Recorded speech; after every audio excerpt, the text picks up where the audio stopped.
Bienvenue à toutes et à tous. Donc la RH au cœur de la transformation digitale. On va commencer par prendre le pouls. Et pour prendre le pouls, on va se poser quelques questions. Et vous allez bien sûr participer. Et pour participer, je vous propose de voir les règles du jeu maintenant. On est stagiaire chez Google. Vous vendez les mecs, c'est un trappe. La raquette rouge signifie non et la raquette verte signifie oui. Draguer un collègue stagiaire, rapporter de la nourriture de l'entreprise, boire une bière avec son patron. Un pétard. Les stagiaires, dès le 26 juin au cinéma. Voilà, j'espère que c'est assez clair. Donc je vous invite à prendre tous ces petits paddles entre les mains. Donc quand c'est vrai, c'est vert, et quand c'est faux, bien sûr, c'est rouge. Donc je voudrais... Ça y est, tout le monde l'a entre les mains. Donc je vais vous poser la première question. Et je vais la poser à Delphine. Alors Delphine, 73% des salariés voient le numérique comme une opportunité pour dynamiser les processus d'innovation au sein de l'entreprise. C'est vrai ou c'est faux ? Ah là là, écoute, moi j'ai envie de dire oui, mais quand même, si tu m'autorises, je voudrais avoir l'avis du public. Alors, cher public, c'est vrai ou c'est faux ?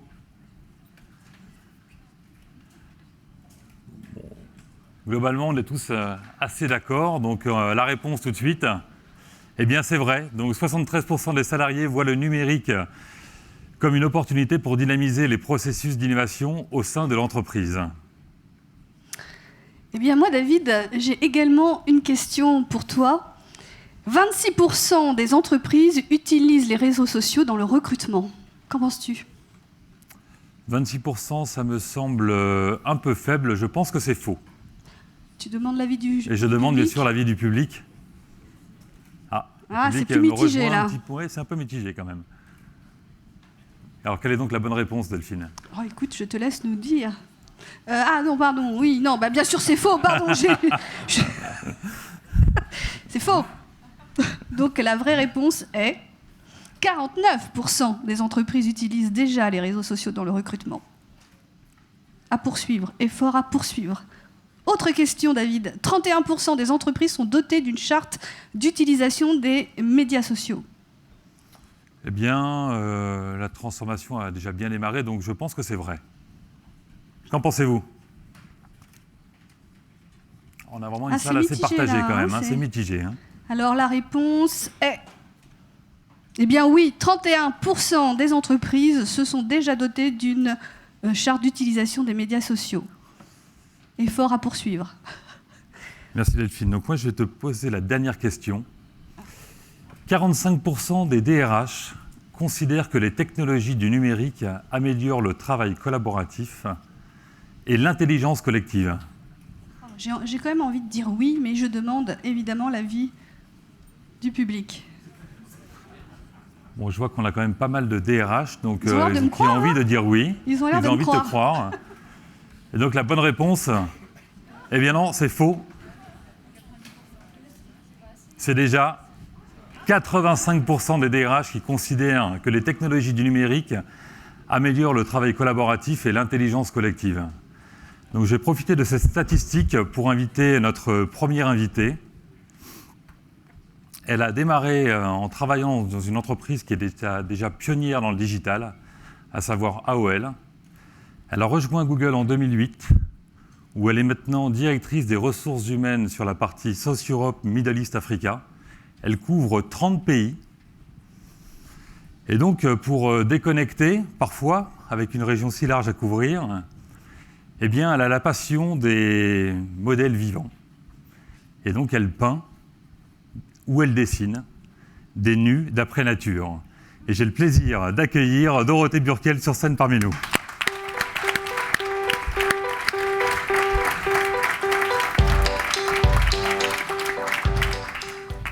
Bonjour, bon, j'ai pas prévu de me détendre, donc vous pouvez rester habillé.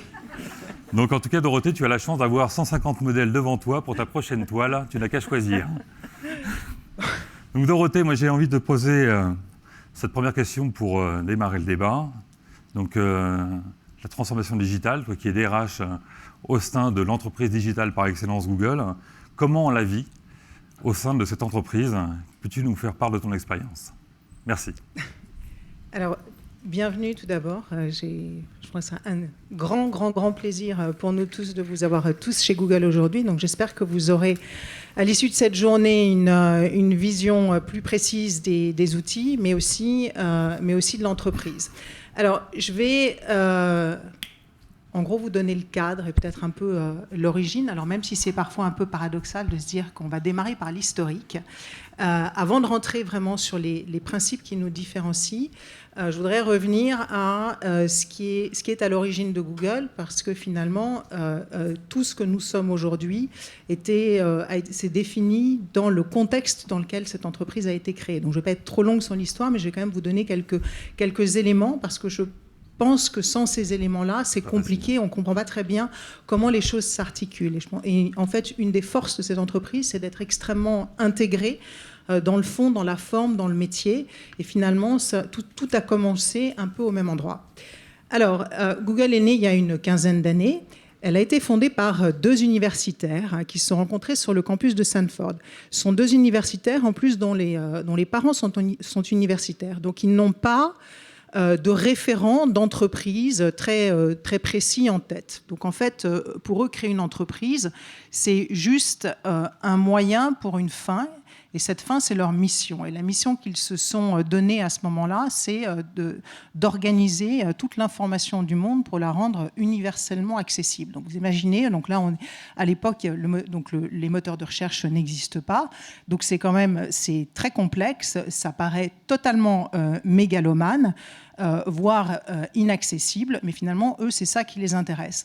Alors, il se trouve que pour arriver à cette mission, c'est-à-dire pour organiser l'information, il faut stocker des données. Pour stocker des données, il faut des serveurs. Et pour acheter des serveurs, il faut de l'argent.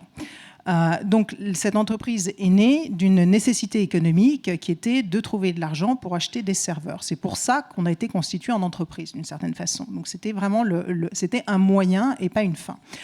Ensuite, ils se sont dit, OK, puisqu'il faut en venir par une création d'entreprise, soit nous allons créer une entreprise, mais à condition que ce soit une entreprise dans laquelle, pour nous, cela fasse du sens de travailler. Donc, on va organiser cette entreprise de la façon dont nous travaillons. Et il faut voir que quelqu'un qui fait du développement ne connaît pas vraiment les horaires. Et finalement, à partir du moment où on rentre dans une logique c'est une logique de création. Hein. Le code, donc il y a une image très amoindrie du code en France et du développement, mais c'est un métier de création, c'est un langage, on rentre dans un univers. Et effectivement, dans cet univers, je dirais que les contraintes physiques, matérielles, etc., tendent à disparaître. Donc en fait, eux, ce qu'ils se sont dit, c'est qu'il fallait qu'ils créent un environnement dans lequel on libère au maximum les employés des contraintes organisationnelles. Donc c'est comme ça qu'est née l'idée finalement d'avoir des repas et des snacks qui soient fournis. C'était pas simplement on va leur donner des bonbons. Moi, je schématise un petit peu, mais c'était plutôt, finalement, il n'y a rien de plus dérangeant que de devoir s'interrompre au milieu d'une tâche pour aller chercher de quoi se nourrir, un verre d'eau, etc. Et surtout, s'il faut faire, n'oubliez pas, on est en Californie, c'est pas Paris où il y a un épicier à chaque coin de rue.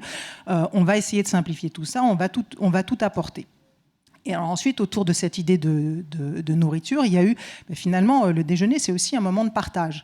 Et c'est vrai que le développement, c'est un métier qui peut être extrêmement solitaire. On est souvent face à son écran. On se dit, nous, on voudrait, nos idées et la façon dont on travaille, il ne faut pas oublier qu'ils sont deux à l'origine. Hein, donc ça joue aussi énormément. On ne travaille pas sur de l'individuel. On est d'emblée dans la logique du débat et de la discussion. Et donc, pour favoriser les échanges, en fait, on va, au lieu simplement d'avoir des systèmes où on livre de la nourriture à midi, ça va être autour d'une table et on va organiser l'espace cantine autour de tables. Et ce sont des tables de 8 personnes, ce n'est pas des tables de 2, de façon à ce que les gens se retrouvent au moment du déjeuner autour d'un moment de partage et de discussion. Et donc, tout ce qu'on va trouver en fait tout ce que vous avez pu lire ou voir dans les journaux, les reportages, etc., comme étant des avantages incroyables, qui sont effectivement des avantages incroyables, Ces avantages sont tous reliés finalement il y a une logique derrière et il y a une intention qui est vraiment autour de la façon dont nous travaillons. C'est pas gratuit comme ça pour ça va faire venir des gens si on leur donne des Kit Kat et des repas gratuits, ce qui serait effectivement un peu illusoire. Donc il faut vraiment tout remettre dans le contexte dans lequel ça a été créé. Donc on est né d'une réalité particulière. Et le troisième élément qui est probablement le plus important, c'est aussi qu'à cette époque-là, on est en pleine bulle Internet et il y a, sur tous ces campus universitaires, il y a énormément de chasseurs de tête qui, très rapidement, font des offres à des étudiants pour les rejoindre en échange de stock options et avec possibilité de gagner très rapidement leur vie. Eux, ils savent bien que pour leur mission, ils ont besoin de gens qui s'engagent sur la durée et donc ils vont chercher dans ces universités des collaborateurs qui soient finalement beaucoup plus motivés par la finalité que par la possibilité de devenir très riches très vite, même si certains en sont également et en plus devenus riches assez rapidement. Mais ce n'était pas l'objectif premier. L'objectif premier, c'était vraiment de résoudre, grâce à la technologie, un problème complexe.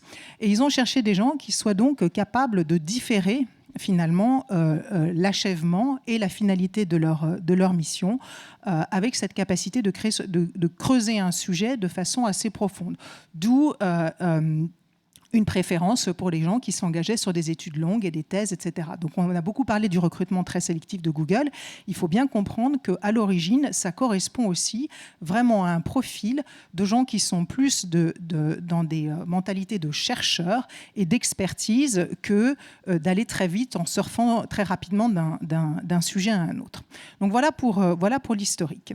Donc ce contexte va donner naissance à cette entreprise qui, évidemment, a 15 ans de recul, une formidable réussite, autour de laquelle nous, on a beaucoup réfléchi en termes a posteriori, sur mais finalement, qu'est-ce qui nous différencie et qu'est-ce qui fait que Google est à ce point différente.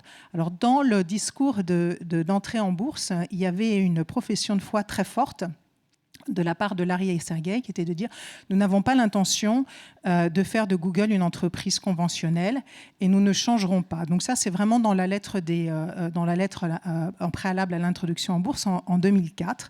Et donc, je vais essayer de vous dire qu'est-ce que c'est finalement qu'une entreprise non conventionnelle. Donc, le premier élément, c'est qu'elle ne reproduit pas pour le juste parce que c'était là avant, et comme je vous l'indiquais, il n'y a pas de référent entreprise. Donc, en fait, ils vont se libérer très naturellement d'un certain nombre des contraintes, en tout cas du cadre traditionnel dans lesquels les entreprises opèrent.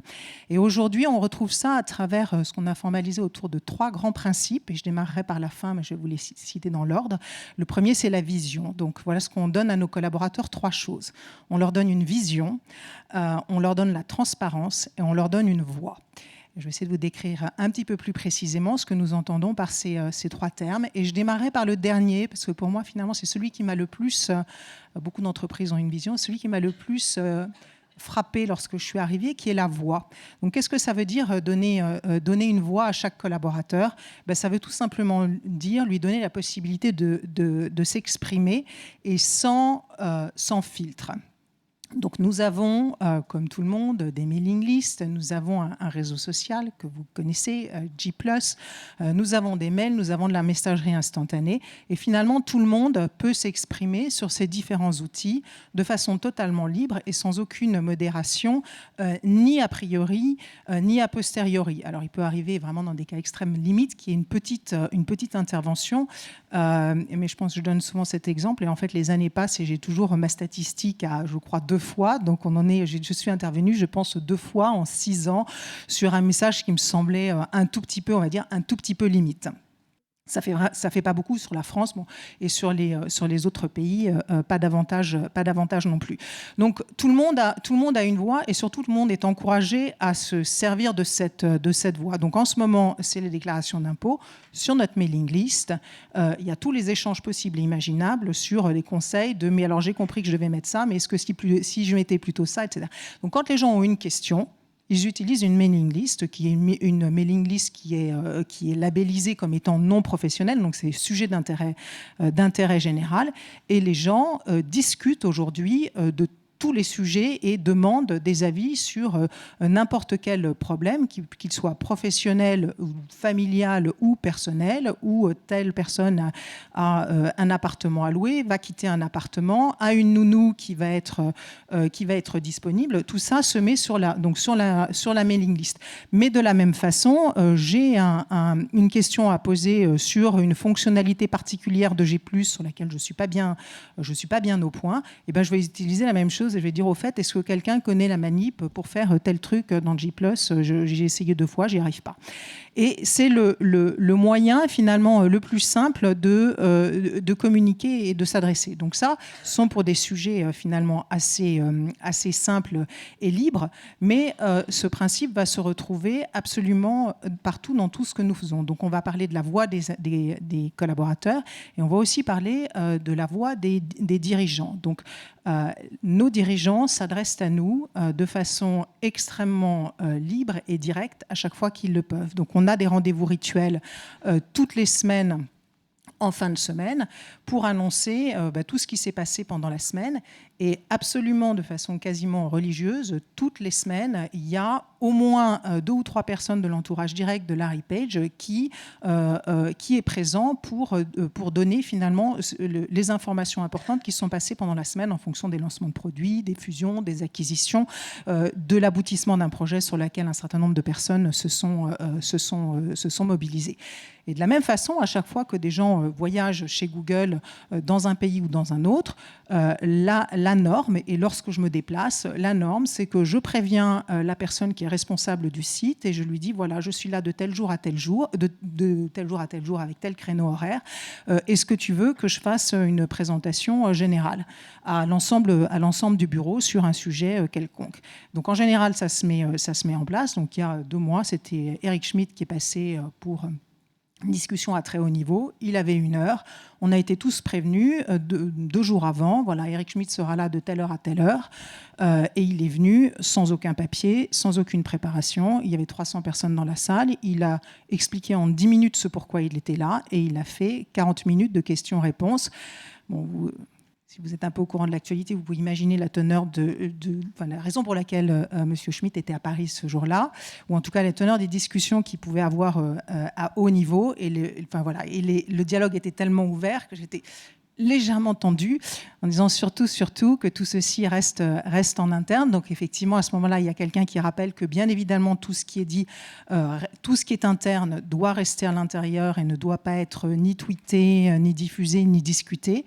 Mais finalement, on est arrivé à une telle qualité d'échange dans les discussions et de transparence sur ces informations que nous sommes tous dépositaire de ces informations et que tout le monde se sent une véritable responsabilité pour continuer à entretenir finalement ce cadre extrêmement privilégié dans lequel des informations sensibles sont partagées librement. Et ça fonctionne remarquablement bien. On fait la même chose avec nos produits, c'est-à-dire que nos produits sont d'abord utilisés par nos collaborateurs. Donc on a en général des messages en disant attention, ces produits ne sont pas encore sortis, vous n'êtes pas censé en parler à votre femme, à vos voisins, à la maîtresse d'école de vos enfants, etc. Mais vous pouvez bien entendu les utiliser. Donc, cette habitude de l'échange direct est extrêmement forte et présente dans notre culture. Dernier élément, c'est solliciter aussi l'opinion des collaborateurs. On mesure tout chez Google, donc voilà, forcément, on vit de données, donc les données et les faits sont des choses importantes. Donc, de la même façon, on va aussi chercher à connaître le mieux possible, finalement, comment nos collaborateurs se sentent sur un certain nombre de dimensions. Et donc, régulièrement, on les interroge, on leur donne la parole.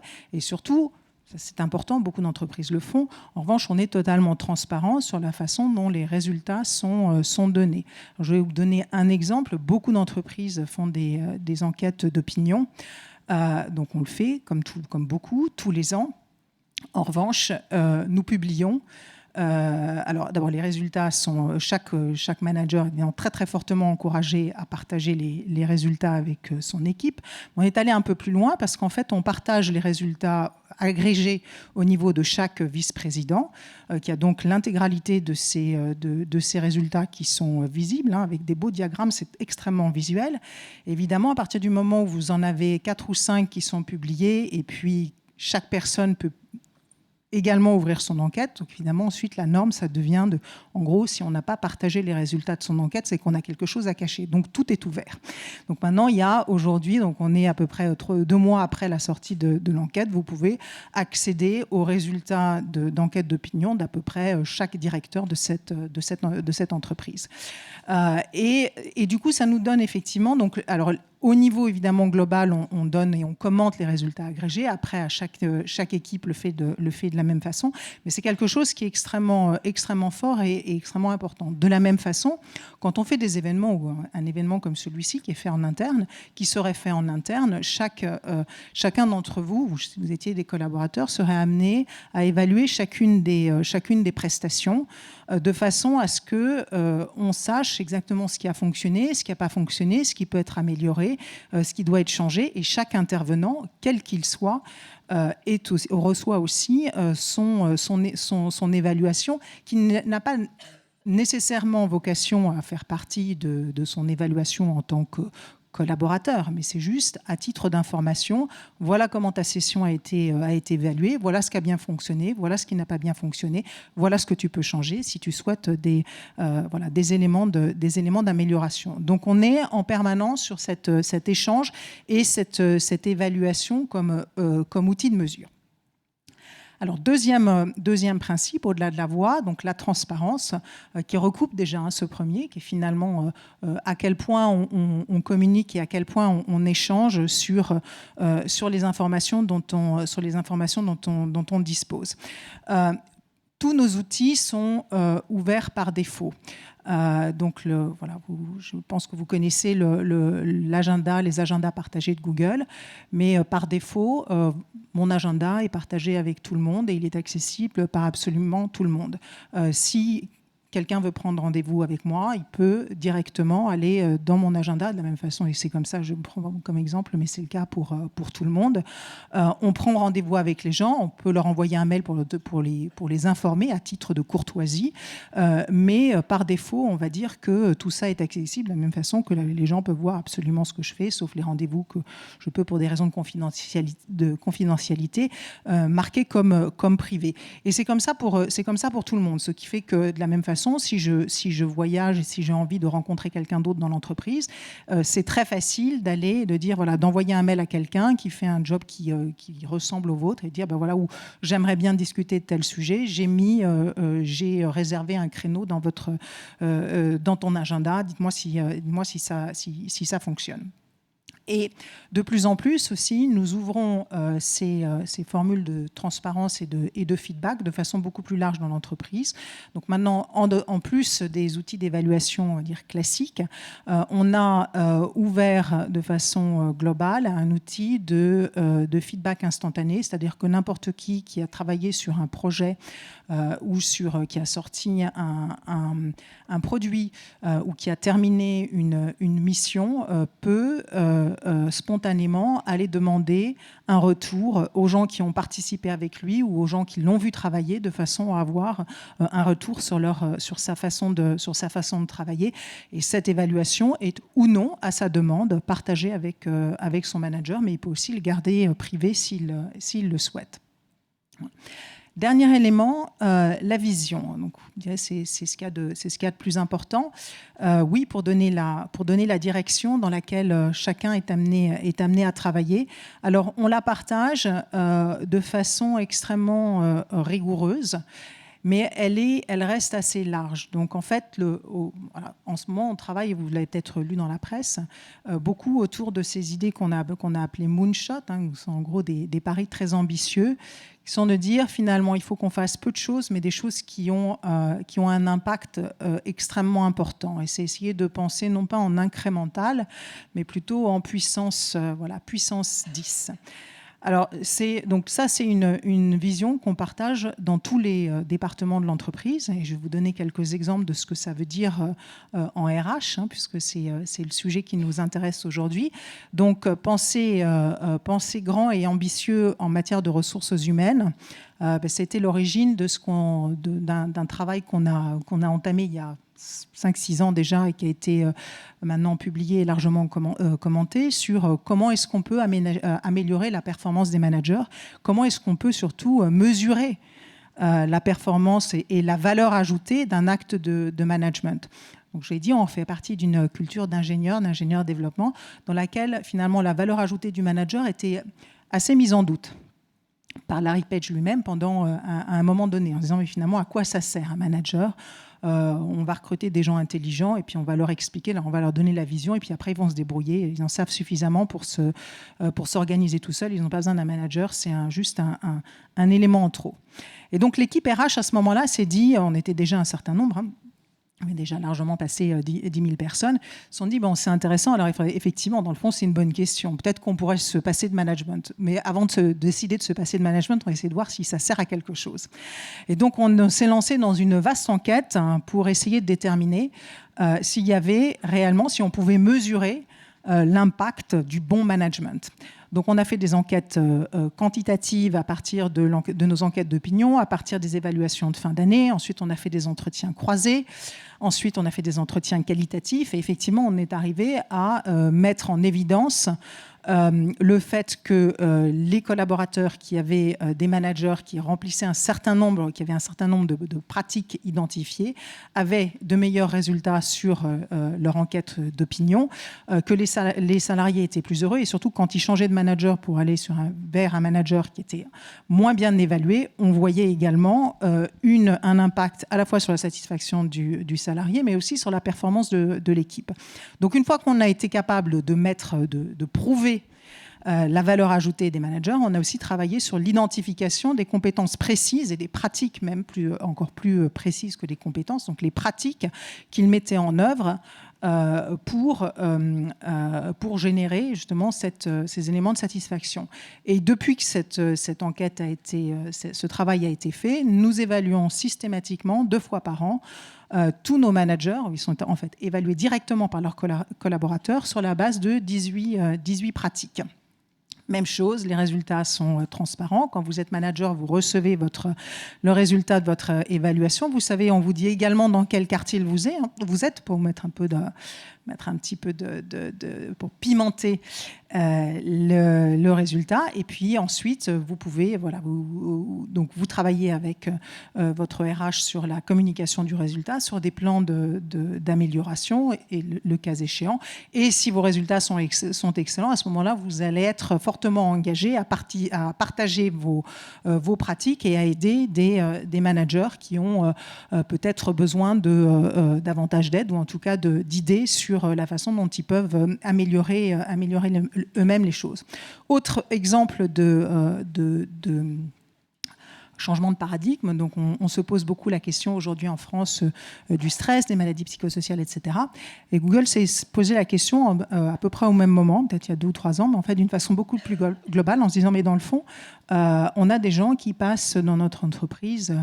Alors, je parle aux États-Unis, bien entendu, jamais en France, 8 à 10 heures, voire plus, par jour au bureau. On a forcément un impact très fort sur leur santé et leur bien-être. Et si, finalement, on pouvait augmenter l'espérance de vie de chacune de ces personnes en prenant en compte tous les éléments qui font partie, finalement, toutes les composantes du bien-être. Donc, on s'est gratté la tête et on a lancé il y a quelques années donc une étude vraiment pareille sur un échantillon, mais très large, dans le monde entier, de personnes, en prenant en compte non pas uniquement les données traditionnelles liées au stress, mais aussi l'ensemble, c'est-à-dire qu'est-ce qui fait qu'on se sent en bonne santé ou pas, quelle est notre pratique sportive, de quelle façon on se nourrit, est-ce qu'on dort suffisamment, est-ce qu'on se réveille fatigué, est-ce qu'on se réveille en forme, est-ce qu'on a un réseau autour de soi, familial ou amical, qui permet qui permet effectivement de prendre en compte des moments psychologiquement plus difficile. Donc on a cette vision extrêmement holistique, c'est-à-dire finalement santé physique, santé mentale, santé psychologique. Et on a, donc là pour le coup le questionnaire est totalement volontaire, hein, donc d'abord vous êtes dans l'échantillon ou non, et vous répondez si vous avez envie, il est totalement anonymisé, mais à partir de là, ça nous donne pour nous une base extrêmement précise pour savoir de quel type, d'abord est-ce qu'il y a des typologies de sites et des typologies de pathologies, et typiquement on s'est rendu compte qu'il y avait un petit peu plus que notre population qui est à Dublin, qui est majoritairement plus jeune et expatriée, était psychologiquement plus exposée que les sites, on va dire, purement géographiques où l'essentiel de la population, comme à Paris, à Hambourg, sont locaux, implantés amicalement, familialement, etc. Ce qui est intéressant parce qu'en fait, du coup, on ne met pas en place exactement les mêmes actions. Mais ça nous permet de savoir, de mesurer l'impact d'une salle de gym versus un programme d'arrêt de cessation de la cigarette. Ça nous permet de savoir s'il y a besoin d'améliorer typiquement l'information sur la santé financière aussi. Est-ce que les gens sont capables d'épargner, comprennent comment ça fonctionne, etc. Et donc d'améliorer tous les programmes qu'on peut mettre en place à partir de l'ensemble de ces données que nous avons. Donc voilà. Donc la vision, elle va dépendre et elle est toujours donc penser ambitieux, ne jamais se limiter par le sujet, se dire finalement données et RH, est-ce que ça fait bon ménage? Oui, on s'est rendu compte qu'en réalité, y compris et peut-être et de plus en plus en RH, on a des données qu'on peut exploiter de façon à améliorer ce qu'on peut mettre en place. Donc la vision, c'est toujours de se poser des questions compliquées et de voir comment est-ce que la technologie peut nous aider à y répondre. Et enfin, je terminerai par quelque chose qui est qui est plus difficile à quantifier, mais qui me paraît essentiel dans ce qu'est Google aujourd'hui et sa personnalité. C'est ce que j'appelle la communauté Google. En fait, cette entreprise tient beaucoup plus que par ses leaders, même s'ils sont essentiels sur le produit et sur le sujet sur lequel nous travaillons, mais ce qui s'est mis en place autour de ces deux personnes, qui sont devenues trois, finalement, c'est l'idée qu'à un, on ne fait pas grand-chose, que deux, c'est mieux, que trois, c'est encore mieux, et que plus, c'est probablement ce qu'on peut faire de mieux en termes d'entreprise. Donc Google est beaucoup plus que la somme de ces individus, et on va en permanence, finalement, solliciter tous nos collaborateurs ou les laisser s'organiser indépendamment de nous. Et c'est ça qui est le plus important, c'est que finalement, chez Google, une direction ou un manager n'est jamais là que pour fédérer des énergies qui fonctionnent de façon organique et qui se constituent en fonction de réseaux d'affinité sans avoir à passer par une autorisation, qu'elle soit d'un manager, d'une DRH, d'un DG. Nous, on est là pour donner le cadre et pour donner la vision. Comment les gens s'organisent pour y arriver, c'est de leur responsabilité. À qui ils parlent, à quel moment de la journée, c'est à eux de le déterminer et certainement pas à nous de leur dire. Et c'est comme ça qu'en fait, chaque personne chez Google fait partie d'un maillage et de multiples réseaux. Son manager n'est le manager n'est qu'un des éléments et chacun se constitue en fait son réseau et sa propre communauté. Je vais arriver, je suis à moins 5 secondes. Je pense que j'ai à peu près fait le tour de ce que je souhaitais vous partager avec vous aujourd'hui.